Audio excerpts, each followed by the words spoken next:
Hey everybody, welcome back to the channel. So today we've got another Mustang Mach-E video, and unfortunately I have a little bit of bad news. I cracked the windshield on my Mustang Mach-E. Now it's already been fixed, and so I kind of want to tell you about that process, some things to consider. You know, considering the camera system, the type of glass it is, it's a little more complicated than maybe your standard windshield replacement. So how did the glass break? Well, I actually did it to myself.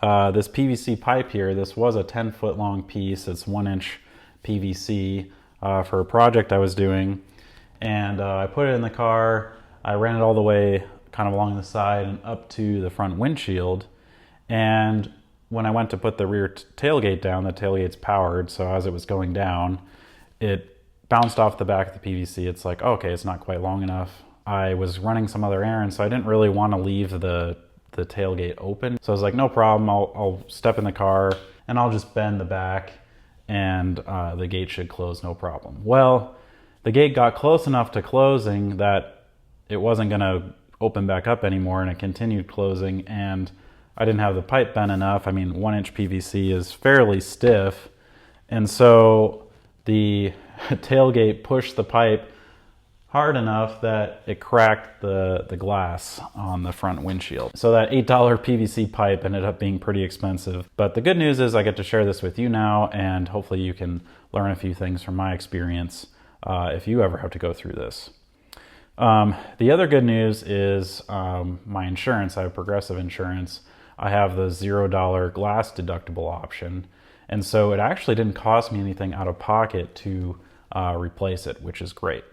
But there's a few caveats to that, so let me mention that. So I filed a claim with my insurance just online. They had me booked with Safelite, and Safelite actually came out to my house and did the service about 4 days after the event happened. So that was super fast. Can't complain about that. That was awesome. When the Safelite tech got here, they showed me the glass they had, and it wasn't the OEM glass. And considering how quick the turnaround was, I didn't say anything special to my insurance. It's not too surprising that they didn't bring the OEM or even have the OEM glass available. I just asked what my options were, what the differences were, and Safelite said I could call the insurance and see if we could order the OEM, which you probably can, but he wasn't sure how much more that would cost, and I'd really have to talk to my insurance agent about that. Well, considering he was already here, and also considering windshield glass can break any time, right? You could get some fancy, nice new piece of glass, OEM, and literally the next day you could get a rock chip and need it replaced again. Considering pretty busy right now, and I plan to road trip this car several times this summer, I was like, this seems like there's a risk I'm going to damage it again anyways from, hopefully from a rock chip and not from PVC at Home Depot again. It didn't seem worth the extra hassle and potentially extra cost to get it replaced because the glass looks the same, but there are a few differences. A few I knew about beforehand, and one I didn't know about or was aware of until after it was installed. One, where the camera is mounted on the windshield inside the car, there's actually a little heated section of glass there, to keep ice and snow from building up. On the OEM glass, those are actually black lines in the glass that are heated, and I honestly didn't even know it was there until the technician pointed it out. Ford did a really nice job with the OEM glass there, where it's very subtle, you don't even notice it. The OEM glass is kind of the more standard kind of brown, reddish, heating strips in there, kind of what you'd see on a lot of cars. It's not quite as obvious that the lines are orange when there's the black background behind it. You can definitely tell, looking at it now. The other difference is the Ford logo at the top of the glass on the OEM. It's the round Ford oval logo. That looks nice, but that didn't seem worth the extra amount to me. Other differences, so the OEM glass is acoustical glass. It'll say like Sound Shield in one of the corners. To help keep things quiet inside the car, probably most noticeable like in highway driving. The non-OEM glass here, it does say it's acoustical glass. The other difference I wasn't totally aware of was the OEM glass has IR infrared blocking to kind of help with the heat inside the car. Well, the non-OEM glass, this is not infrared blocking. So that one I didn't totally realize at the time.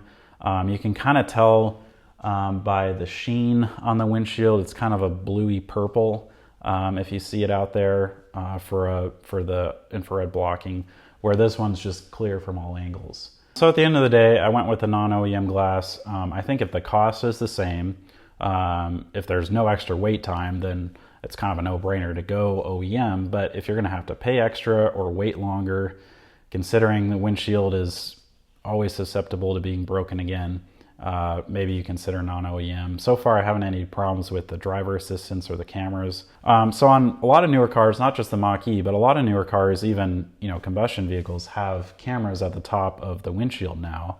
And so when the glass is replaced, Safelite says you should do a recalibration of the camera. And part of this involves the technician actually taking the car out and driving it after they get the windshield replaced. So how this works is there's the OBD port inside the car. So the technician connects either a wireless box and then a wireless tablet that connects to that box wirelessly, or just has a wired tablet that plugs into the OBD directly. And that's how they initiate and do the calibration process. But the technician actually had some problems getting it to work on the Mach-E. He was able to connect to the car, connect to the OBD, but whenever he would put in all the options, Mach-E, and then one of the settings is you actually set the ride height so the camera knows what height it's at. After that, then there's like a 1 minute countdown where the car is doing some recalibration before you're about to drive it. Well, it would get to the end of that countdown, and then kind of the test would time out, and then it would stop. The car doesn't indicate anything's happening on the dash or on the center screen or anything. I asked the tech if I could ride along with him, and he actually had me sit in the driver's seat while he was running the tablet. And the only thing that the car mentions is like about when the test is going to start, it'll throw up an alert and the blind spot monitor's lights will kick on and then kick back off, and it'll say adaptive cruise control and lane centering disabled, with like an orange message for a few seconds, and then that clears and goes away. But otherwise, there's no indication on the screen of what's happening. But the test kept closing out. We tried it 5 or 6 times. The test also needs an internet connection to initialize. So we were trying the house Wi-Fi, hotspot on the phone. It wasn't the internet, it was something with the test. And so he was like, hey, I'm going to come back later with a different tablet, a wired tablet, and we'll see if that works any different. Also a different software version on the tablet. So he came back later. We tried it again. We ended up not being able to do the calibration. We had the same problems. So he actually called a calibration assistance hotline that the Safelite techs use. The tech on the phone suggested, hey, you should just go drive the car for 5 minutes, let it read the lines, then pull over and start the test again. I pulled out, onto some higher speed roads where the car can do lane centering. It's obviously able to read the lines below that, but it doesn't actually engage lane centering until you're above 40 miles an hour or so. So I did that in Blue Cruise lane centering, not hands-free, but that engaged right away, didn't give me any warnings. It seemed to be keeping the car in the lane just like it always does. That didn't seem any different or any better or any worse.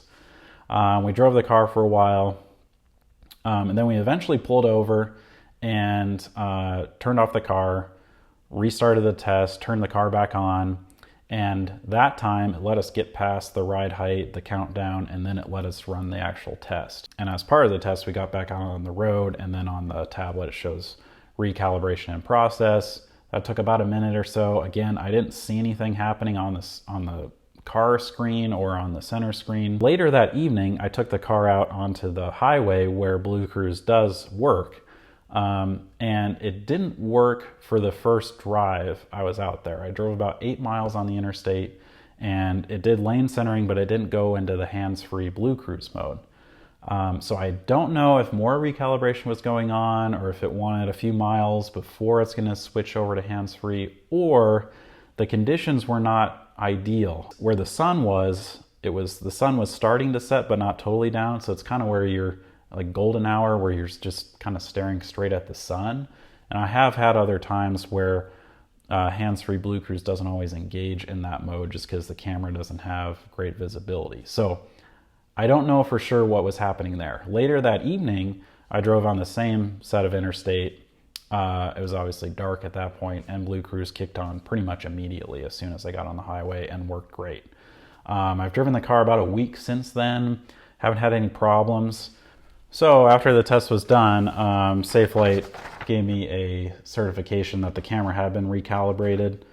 So kind of an interesting process. The calibration and him coming back and us driving out, that actually took longer than the windshield replacement. So I kind of feel for these techs that just want to replace the windshield, do a quick recal, and then move on. Apparently this happens more often than just my car. It really feels like the automakers should make that process a lot simpler, have some way that the car just recalibrates itself, or you can force it from the infotainment or something.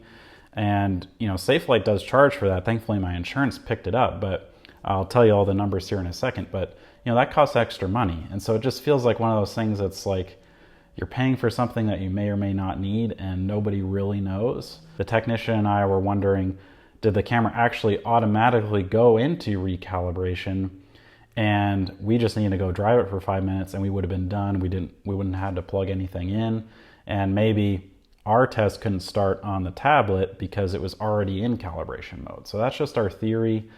Reading some of the forums, some other people are saying the recalibration kind of takes care of itself on its own. So your mileage may vary on that. In the owner's manual, it doesn't really say anything at all about it, other than if your Blue Cruise hands-free doesn't work, it could be because you need to recalibrate after a windshield replacement. So even the owner's manual is pretty vague on that exact process. So grand total for non-OEM glass and the recalibration and labor was $955.24. My insurance picked all that up, which is great. And how that breaks down, so the windshield was about $533, and then labor, which include the recalibration, was $390. $250 of that was the recalibration cost. So, you know, that's pretty expensive. Obviously, the amount of time it took the tech to get that to work, the equipment they have to bring, I understand why they charge that much. It just feels like that whole process for both the glass repair team and on the automaker side, feels like that process could be a lot better and a lot simpler. So I hope this video helps. You know, at the end of the day, I'm really thankful I was able to get the windshield replaced at no cost to me. All the hands-free stuff seems to be working fine. The glass looks fine. I'm just a little bummed about the infrared. You know, I didn't really realize that.